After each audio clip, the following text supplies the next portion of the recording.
আসসালামু আলাইকুম। আজকে আমি নতুন একটা রান্না নিয়ে আসছি। এটা নতুন বললে ভুল হবে। আচ্ছা বলেন তো কচু চিংড়ি কার পছন্দ? এই কচু দিয়ে চিংড়ি মাছ কার পছন্দ? আজকে আমি কচু দিয়ে চিংড়ি মাছ রান্না করব। এটা আমার হাসব্যান্ডের খুবই পছন্দ। আমি চুলায় অলরেডি পানি দিয়ে দিয়েছি। পানিটা গরম হয়ে আসছে। আমি কচুটা সিদ্ধ করে নেব প্রথমে। আমি কচুটা পানিতে দিয়ে দিলাম। এবার আমি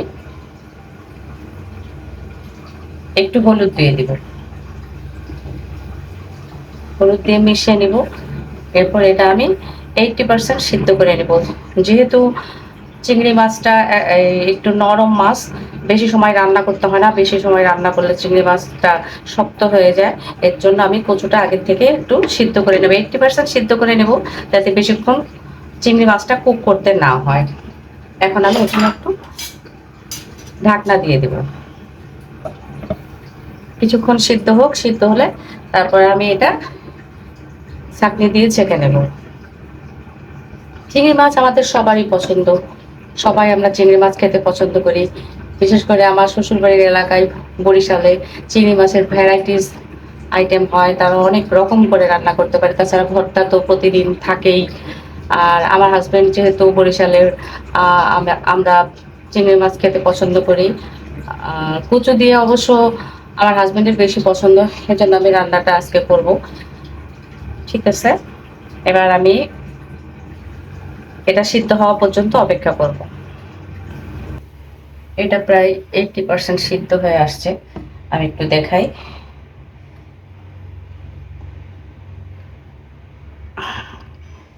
80% সিদ্ধ হয়ে আসছে। এখন এটা আমি তুলে নেব।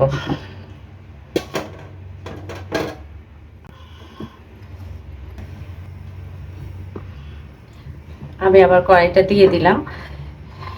এখন আমি রান্না শুরু করব।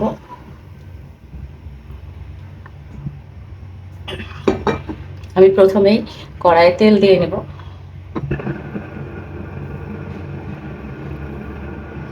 পরিমাণ মতো তেল দিয়ে দিলাম।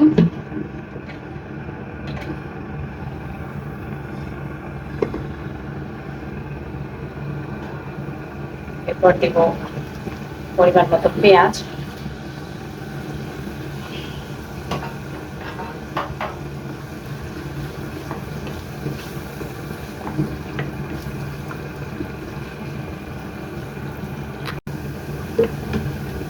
পেঁয়াজটা মোটামুটি ভাজা হয়ে গেছে।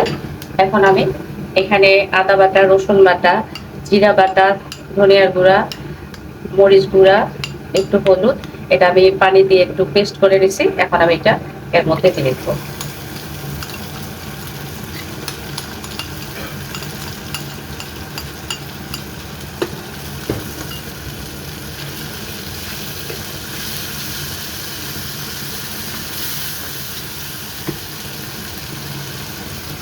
আমি মশলার বাটিতে একটু পানি দিয়ে দিলাম।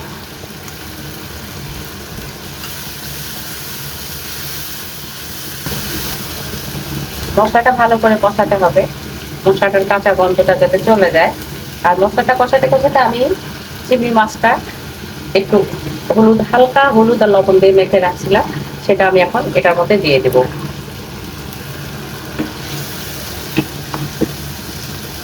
মাছটা একটু কষানো হোক, এরপর আমি সিদ্ধ করা কচুটা এর ভিতরে দিয়ে দেবো। এর মধ্যে দিয়ে দেবো এখন পরিমাণ মতো লবণ। যখন আমি কচু সিদ্ধ করছিলাম তখন কিন্তু একটু হালকা হলুদ দিয়ে রাখছিলাম, লবণ দেই নাই। এখন আমি ব্যালেন্স করে একটু লবণ দিয়ে দিলাম। চিংড়ি মাছটা আমার কষানো প্রায় শেষ। এখন আমি এর মধ্যে কচুটা দিয়ে দেবো। কচুটা সবটা দেবো না, কিছুটা দেবো। এই মাছটার সাথে যতটুকু যায় ততটুকুই আমি দিলাম। কচুটা সিদ্ধ করা আছে, এর জন্য রান্নাটা খুব তাড়াতাড়ি হবে। যেহেতু কচুটা সিদ্ধ করা আছে, এর জন্য আমার বেশিক্ষণ কষানো লাগবে না। আর চিংড়ি মাছটা যেহেতু বেশিক্ষণ রান্না করলে শক্ত হয়ে যায়, চিংড়ি মাছ খুব সফট একটা মাছ, তাহলে শক্ত হয়ে গেলে ভিতরে একেবারে ড্রাই হয়ে যাবে। এই জন্য আমি একটু পানি দিয়ে দিলাম।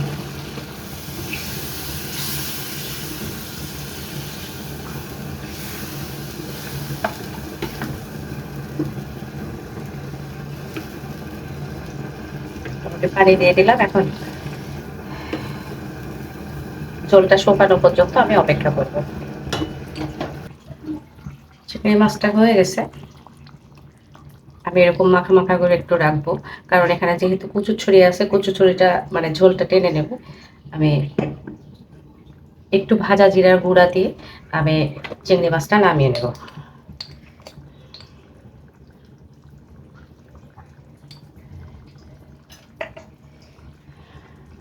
এই যে একেবারেই ঝটপট, খুবই সুন্দর একটা